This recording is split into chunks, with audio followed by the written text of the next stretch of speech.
Last time I made this 2-cavity mold and laid up some of these parts that will be the front half of a two-way speaker.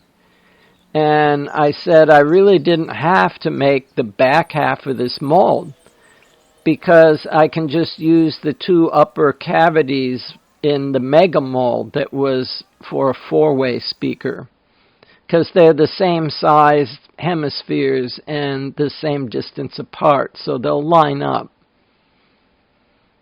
And after putting a couple thick coats of gel coat on here, so I have some room to sand without sanding through, I can finally lay up a bunch of fiberglass behind that. And when this fiberglass is hardened, it demolds pretty easily. These silicone molds let parts demold a lot easier than fiberglass molds.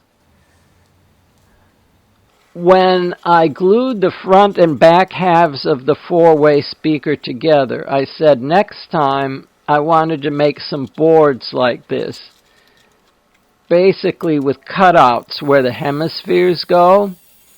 And this way I can put my clamps on these boards instead of directly on the flanges, because they made some little ripples in the flanges of the prototype. And I want to try and avoid that this time with these boards. And after making one, of course, I need to make another for the back.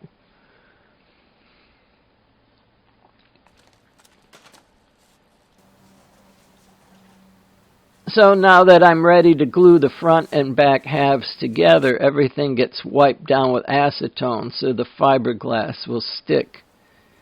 And this is just thickened polyester resin with a bunch of chopped glass fibers in it and some fumed silica to thicken it. And it just gets thickened until it's sort of a peanut butter texture that everyone uses for gluing fiberglass this way. So the next time I do this, I want to put a spacer and a hinge at one end where these 2 boards go together, because it's very difficult to line up the front and back halves of the speaker just by eyeballing it. I think the hinges will let these boards serve as sort of an alignment jig as well as preventing the ripples on the flange from the clamps.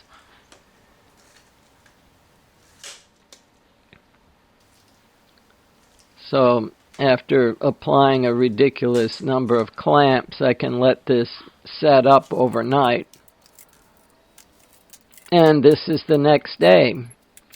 I can remove the clamps and those boards. And one of the first things I notice is that I've actually glued the speaker shell to this one board. But fortunately, the boards are PVC, and the glue doesn't stick very well to that.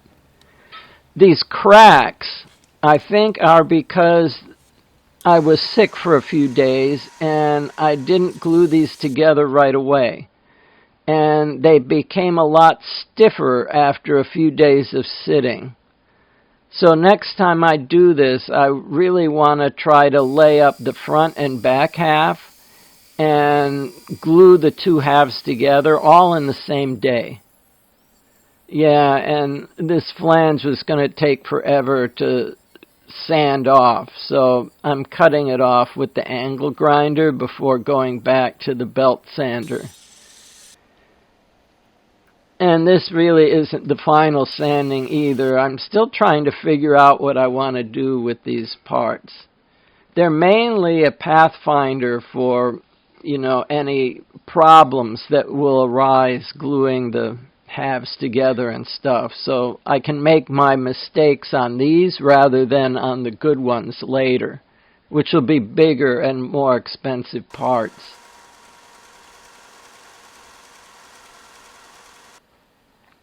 So Amazon had these cake molds, and we never had a proper base for any of these speakers.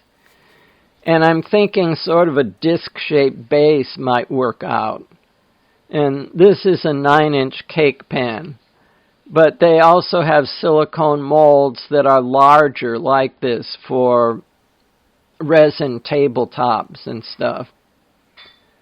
So after this is gelled a bit, then I can lay up a bunch of fiberglass on the inside of this. And after that hardens, I can pop it out of the mold and make another one. Somehow I'm going to have to cut a slot in this to let the flange for the speakers go in, but at this point it's looking like it'll be a pretty good base for it.